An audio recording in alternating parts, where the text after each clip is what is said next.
имела счастье побывать в Алмазном фонде и наблюдать сокровищницу вашего края. Безусловно, оперные певцы Якутии имеют очень яркие голоса, благодаря такой вот природе богатой. Изначально мне очень нравилась стихия воды, она привлекала, и профессия водолаза меня вдохновляла. Вспоминаешь, и они дают огромный заряд, силу, которую потом ты изливаешь вот на слушателя, на публику в момент особых исполнений там каких-то сложных произведений. Татьяна Павловская, солистка Мариинского театра. Окончила Санкт-Петербургскую государственную консерваторию имени Римского-Корсакова и ассистентуру, стажировку Санкт-Петербургской консерватории. В 1994 году дебютировала на сцене Мариинского театра в партии Татьяны в «Евгении Онегине». Пела на самых известных мировых сценах, участвовала в международных фестивалях в Равенне, Зальцбурге, Баден-Бадене, Цинциннати, Глайнборне и выступала в итальянском Кальяри. Участвовала в гала-концерте в Букингемском дворце совместно с Пласидо Доминго и оркестром Лондонской филармонии под управлением Валерия Гергиева. В настоящее время выступает со многими всемирно известными концертными коллективами, сотрудничает с выдающимися дирижерами современности.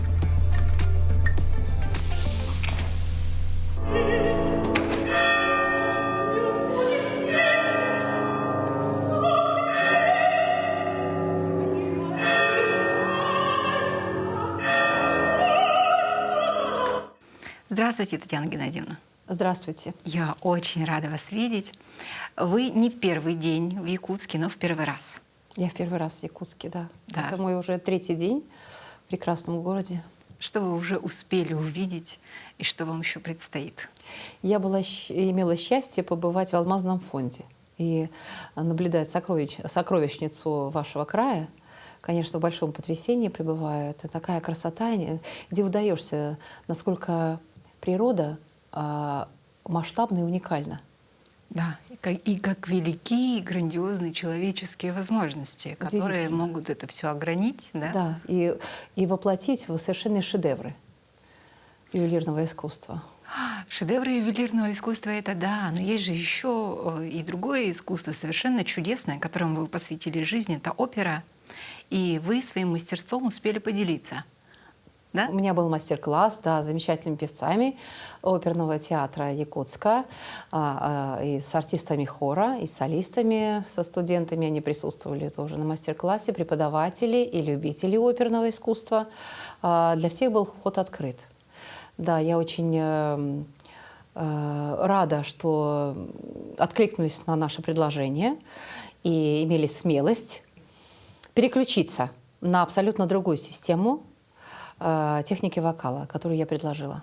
Это ваша авторская техника вокала? Ну, фактически, да. Это то, что я уже опробовала на себе, к чему я пришла за эти долгие годы и за время практики преподавания в университете имени Герцена в моем классе. А как вам показалось, есть ли какая-то специфика у якутских оперных певцов, у якутской, может быть, оперной школы, традиции? Безусловно, оперные певцы Якутии имеют очень яркие голоса, благодаря такой вот природе богатой и строению лица, традициям вашего народного творчества, народной манеры пения. Она совершенно уникальна, да, вот гортанное это пение и те технические особенности, которые используют якутские певцы народные, это, конечно, уникальная традиция, и мне кажется, она очень помогает и в оперной пении, потому что голоса настолько яркие, настолько тембрально богатые, уверенные, правильно сфокусированные, очень музыкальные артисты ваши. Вот, я была потрясена буквально вот этой красотой природы. Ваш путь связан с музыкой довольно давно. И по вашему собственному признанию, это все произошло благодаря красоте удивительного северного города, который является вашей родиной, это Мурманск. То есть отсюда первый вопрос. Ну, понятно, что вы прекрасно переносите холод. Великолепно, я его предпочитаю. Я даже его люблю, да? И второй вопрос. Задумывались ли вы когда-нибудь, что если вдруг не музыка, то что? Да. было несколько вариантов. Так. Изначально мне очень нравилась стихия воды, она привлекала, и профессия водолаза меня вдохновляла. Да. Вот после водолаза, после отрезвления, какой был еще вариант? Капитан. Дальнего плавания, конечно. Конечно. Замечательно. Но Мурманск все-таки неотвратим, да, в этом смысле, в романтизации. Физико-математическая школа. Да, в Мурманске очень серьезная, крепкая была школа. И, конечно, хотелось высшую мореходку пойти по окончании. Да, я попробовала заикнуться опять-таки на эту тему, сказала, что я собираюсь вот так вот, да, дальнейшее. Папа сказал, да, это хорошая идея, но женщина-капитан, как правило, это единицы. Я бы не хотела, чтобы моя дочь... Вот ты понимаешь же, что я по 6 месяцев в море нахожусь. Это романтично, я понимаю тебя, но, может быть, все-таки ты пойдешь все-таки по музыкальной стезе. Зачем я тебе в 5 лет покупал фортепиано? Да. Зачем ты меня попросила купить и привела меня в музыкальную школу? Может быть, все-таки мы передумаем? Я сказала, нет, я очень хочу, мне нравится. Я хочу путешествовать, как ты, мне это нравится, мне нравится море, это романтика. Он сказал, что не может быть никаких вариантов, потому что первый же экзамен, который будет проходить, он говорит, я приложу все усилия, чтобы ты туда не попала. То есть тут радикально уже было. Да. Он говорит, это не нужно тебе абсолютно. Максимально ты будешь сидеть в офисе на берегу. Ну, допустим, вот у вас амбиции такие были, что я хочу освоить абсолютно мужскую профессию. В итоге же так и получилось же, да? Дирижерская, конечно. Да. Были амбиции дирижера-симфониста. Были тоже. По окончании дирижерско-хорового, да, мой педагог, когда узнала, что я все-таки решилась на сольное пение, потому что у меня были 2 программы. Дирижерская и вокальная? Да, 2 программы. И замечательная певица Светлана Горенкова, которую меня привели на прослушивание в консерватории. Ну, просто так, на вокальный факультет. Пойдем послушаемся. Когда я уже на дирижерский, меня уже подтвердили, все, поступайте. Она мне говорит, зачем тебе нужно это? Это мужская профессия. У тебя замечательный голос, прекрасная программа. Приходи к нам. Педагог по сольфеджио потом уже в сентябре месяце очень удивилась. Говорит, Таня, что вы делаете среди вокалистов? У вас же все в порядке. Почему не дирхор? Я говорю, а я вот так передумала. Меня уговорили. И в итоге? Я случайно попала в оперную студию на репетицию Евгения Онегина. Представляете? Звучал оркестр консерватории. Были выгородки на сцене. И студент, старшекурсник, пел Ленского арию. На меня это произвело неизгладимое впечатление. Я сказала, как мне нравится. Я хочу петь с оркестром тоже. Вот так. Это в каком возрасте произошло? 18-19. Ну вот тогда произошло самоопределение профессиональное. Здорово. Тогда уже щелкнуло. Ну и, собственно, ваш первый выход на сцену, ваш дебют состоялся именно в этой опере. В этой опере, да, в консерватории. Ранее я буквально сразу вышла на сцену в сентябре месяце, как только поступила в консерваторию. Это были другие старинные оперы Пёрсела, Дидона и Энеи. Но, да, Татьяна — это была следующая партия, которую я очень долго готовила с нашими режиссерами консерватории, с замечательным режиссером Почаковским, который... Мы с ним работали над взглядом от момента зарождения мысли Татьяны написать письмо, что с ней происходит. Над взглядом? Над взглядом, да. Вашим перспектива взгляда, да. Вот когда ты только думаешь, тебе внутри до решения, когда она пишет письмо, как это должен этот взгляд от зарождения его до перспективы развития, до последнего ряда галерки. То есть это настолько интересная была работа в консерватории раньше. Ничего себе! Сколько времени вы посвятили работе над взглядом? Ну, я думаю, пару репетиций мы это делали. Да. Как много нюансов. Да. А партию вообще Татьяны в Мариинском театре я готовила 3,5 месяца. Это было летом с Ириной Юрьевной Соболевой, это наш коуч, и с Алексеем Степанюком. Это была тимиркановская постановка. И 3,5 месяца мы репетировали каждый день. Настолько плотно был процесс подготовки. Но до сих пор я помню все. Вы знаете, я в любое время дня и ночи меня разбуди, я все сыграю, спою в этой постановке. Татьяну? Да. Как здорово. Она вошла просто полностью. А скажите, пожалуйста, вот мне всегда было интересно, как развивается оперный человек в профессии? В одном из ваших интервью вы сказали о том, что у человека, который оказал большое влияние вообще на вас, как на развитие, на развивающегося артиста, это Валерий Гергиев, Да. у него есть свое видение программы развития артиста. Певца, артиста, да. Да. А какая программа была у вас? Ну, меня мгновенно он определил, как Валерий Висалович, как Татьяну в Евгении Онегине. И далее очень аккуратно предлагались мне партии. Очень аккуратно, знаете.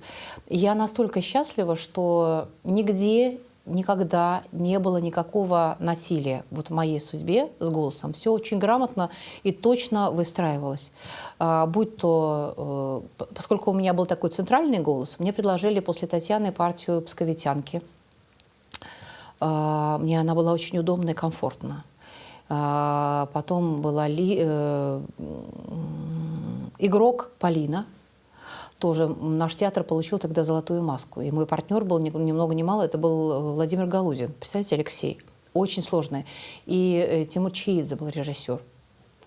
Это в то время был главный режиссер театра БДТ. Угу. Да, мне очень сильно повезло во всех смыслах.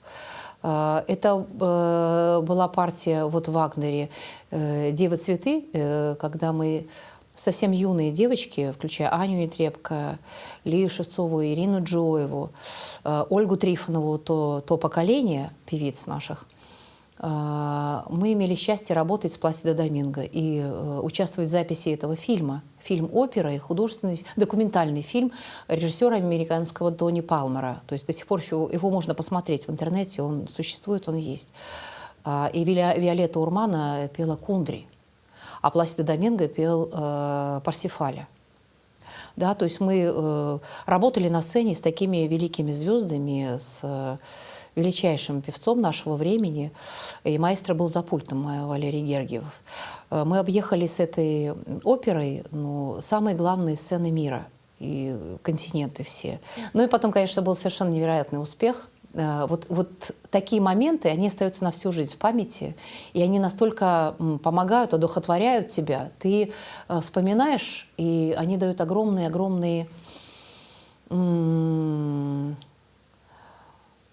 заряд, силу, которую потом ты изливаешь вот на слушателя, на публику в момент особых исполнений там, каких-то сложных произведений. Ты помнишь, как это должно быть, какой должно быть уровень воздействия, каким. Какая должна быть отдача, какая должна быть синхронизация, да? Да, и атмосферу, которую ты можешь создать, которую ты обязан создавать для того, чтобы доходить до каждого сердца, до каждой души слушателя, зрителя твоего. Как вы красиво сказали, излить. Конечно. Да? Излить состояние. Да. То есть получается, что вокалист, оперный исполнитель — это проводник? Да. Творческой информации, творческой воли композитора, да, его поэтики, его идеи, которые он вообще... И ведь наша манера оперного пения классического — это как ангелоподобное пение, да, она же зародилась еще в Греции. Вот, поэтому отсюда и воздействие такое, определенное колебание, да, которые проходят вот сквозь тело, сквозь физику человека, слушателя, и касаются каждых тончайших струн его души, его ментального состояния, мыслей, чувств, эмоциональной системы. Ведь когда ты задеваешь эти струны, человек плакать начинает. Ну, человек для этого и приходит, наверное, да, и соприкасается с искусством. И мне кажется, нельзя соприкоснуться с искусством походя, мимо проходил, вот зашел, послушал. Наверное, это нужно, чтобы и человек был в определенном состоянии, Конечно. и артист, чтобы был в определенном состоянии. И тогда происходит вот этот вот... Волшебство. Да, катарсис, то, что называется.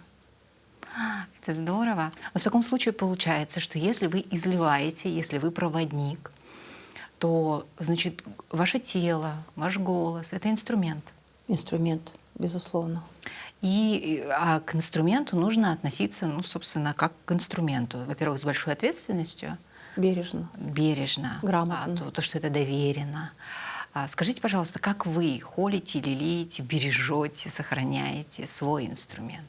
Есть ли секреты сохранения голоса? Гигиена голоса — это Конечно, система, по которой ты занимаешься, внимательно очень относиться нужно к голосу и не переамортизировать его. То есть обязательно должны быть выходные дни, когда ты просто не занимаешься пением, да, ты смотришь ноты, ты думаешь об образе, ты повторяешь текст, ты занимаешься со студентами, но ты вокально не активен в определенные дни. То есть даешь ему возможность восстановиться, да, или просто нужно отвлечься вообще, поехать на природу, зарядиться, посмотреть, или пойти в галерею, в музей, да, насмотреть эти впечатления.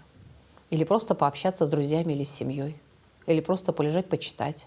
Или пойти куда-нибудь там заняться видом спорта, который ты предпочитаешь. А какой вы предпочитаете вид спорта? Я предпочитаю плавание. С нырянием, с погружением. Я люблю плавать. Спортивное плавание. Спортивное плавание. Да, разный стиль. Здорово. Это вы, получается, вы перечислили уже то, что вас вдохновляет, и то, что вас наполняет энергией. Да? А скажите, пожалуйста, у возраста есть какой-то возрастной, допустим, вход и возрастной выход? Я имею в виду, что, допустим, сегодня есть такие случаи, когда очень зрелый, состоявшийся человек вдруг понимает, что, оказывается, все, что ему в жизни не хватало, это опера. И идет к педагогам, занимается, и вот после 40, допустим, начинает петь. Вы в такие вещи верите? Верю. Что может раскрыться голос? Конечно. И вообще человек, когда счастлив, он поет. У него душа поет, и он поет. Это же замечательно, если человек хочет учиться пению. Мне кажется, это может быть в любом возрасте. В любом? Конечно, чудеса случаются, и почему нет? Другое дело, что в юном возрасте нужно быть очень аккуратным с голосовым аппаратом, и должна быть гигиена голоса особенно внимательной. И такие моменты возрастные, как переходный возраст, да, у всех он по-разному. У кого-то в 10 уже начинается, у кого-то в 12, у кого-то в 14 лет меняется голос. Здесь нужно внимательно подойти для того, чтобы не переамортизировать аппарат и потом не закончить с пением на всю оставшуюся жизнь. Потому что можно напеть неправильные навыки при возрастном при рождении аппарата. Да? То есть он же растет, развивается, и наступает мутация. У девочек она тоже происходит. У меня была мутация, например. Да, и очень такая яркая мутация была. Поэтому нужно очень осторожно и, может быть, на какое-то время даже прекратить занятия вокалом с педагогом. И только после окончания уже мутации занятия приступить к этому снова. Да. У меня есть девочка в классе такая, которая мутировала очень так основательно и конкретно. Когда пришла ко мне заниматься, она еще мутировала. Я не понимала сначала, думаю, ну почему же так, ну что же такое? Потом я говорю, давай-ка пойдем мы с тобой к фониатру посмотрим. А у нее, оказывается, мутация еще идет. И в это время лучше не амортизировать. Да, аккуратно, понемножечку, поскольку возраст уже был такой, когда должна заканчиваться постепенно.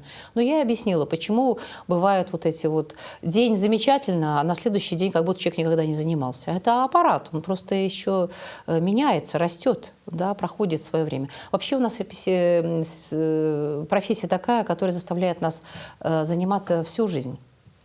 Сначала мы взрослеем, потом мы уже, так сказать, состоявшиеся молодые крепкие люди. Но здесь нужно особенно внимательным быть.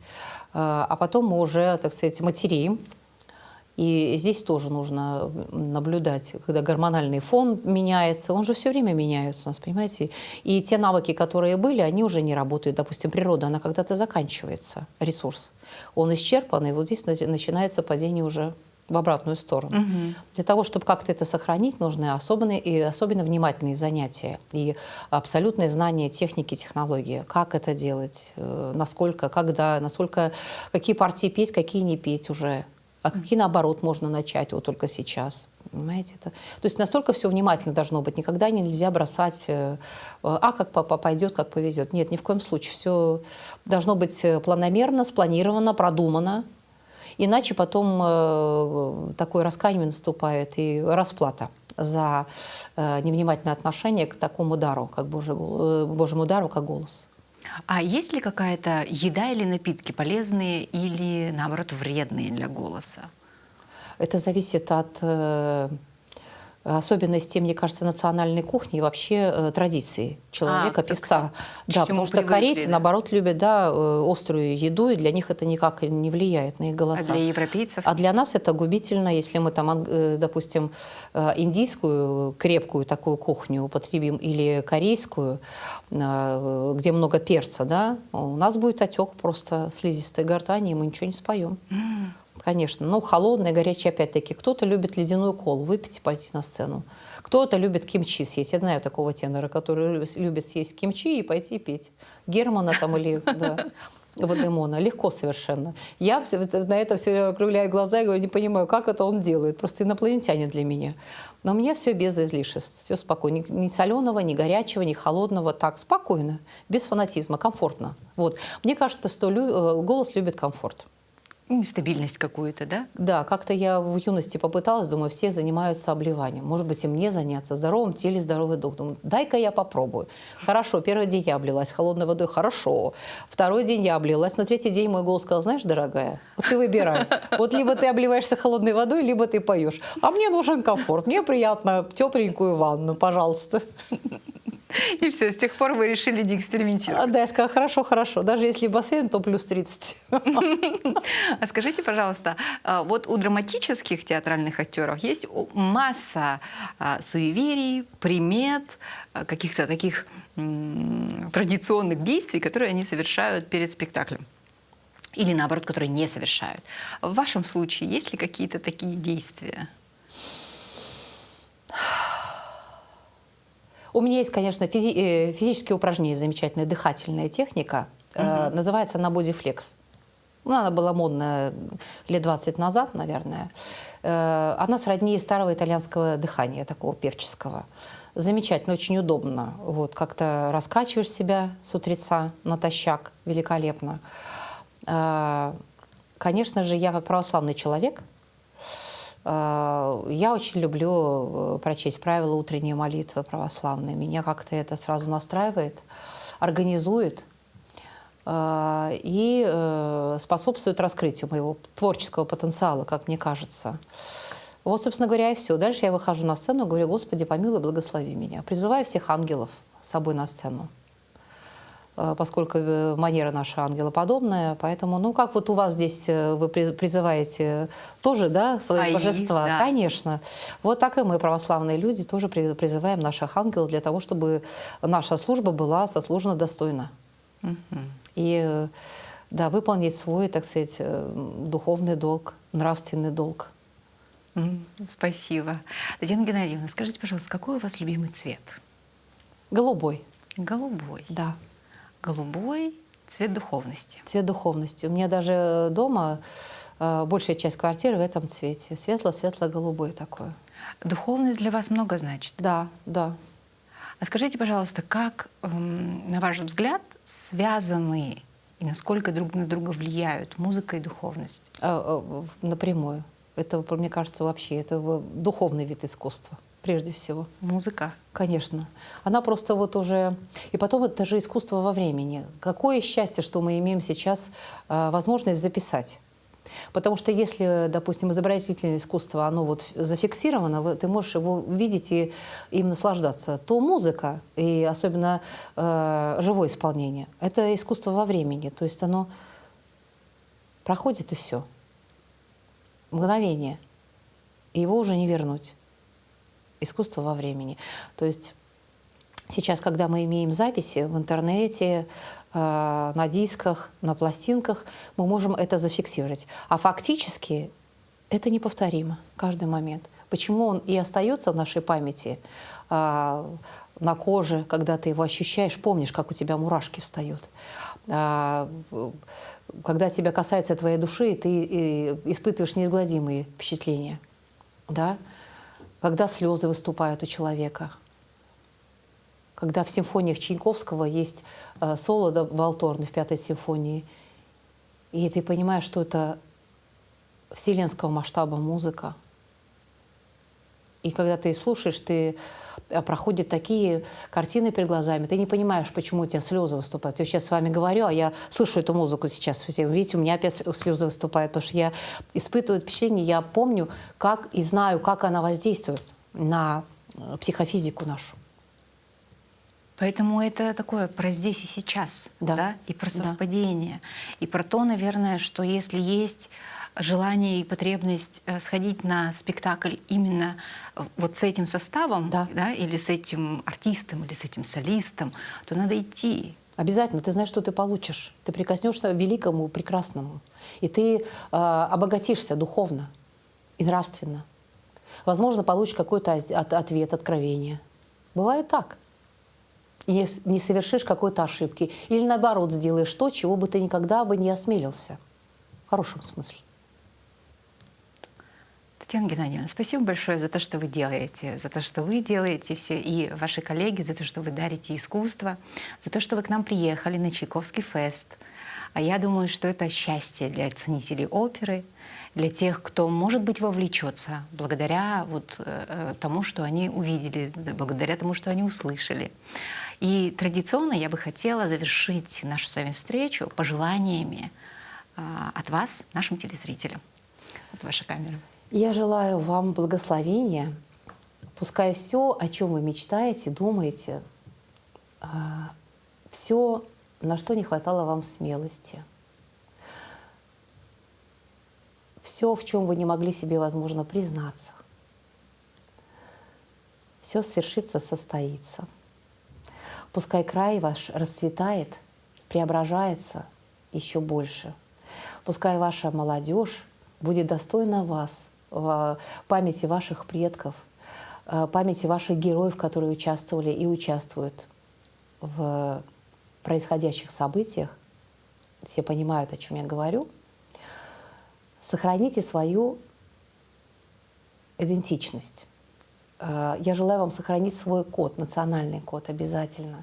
И сохранить нашу любовь, нашу дружбу, наше единство наших народов, нашей страны. И помнить, что мы все единое целое. Потому что за границей, в том мире, в мире за нашими границами нашей страны большой, мы все русские считаемся. Когда мы встречаемся на постановках, нас все называют русские. Так вот, давайте нести гордо имя этого народа. И мы все братья, мы все едины и непобедимы. Мы все скифы. Мира и процветания, вдохновения и богатства духовного, материального, достатка во всем и любви. Спасибо большое. Это была великолепная, очень искренняя Татьяна Павловская.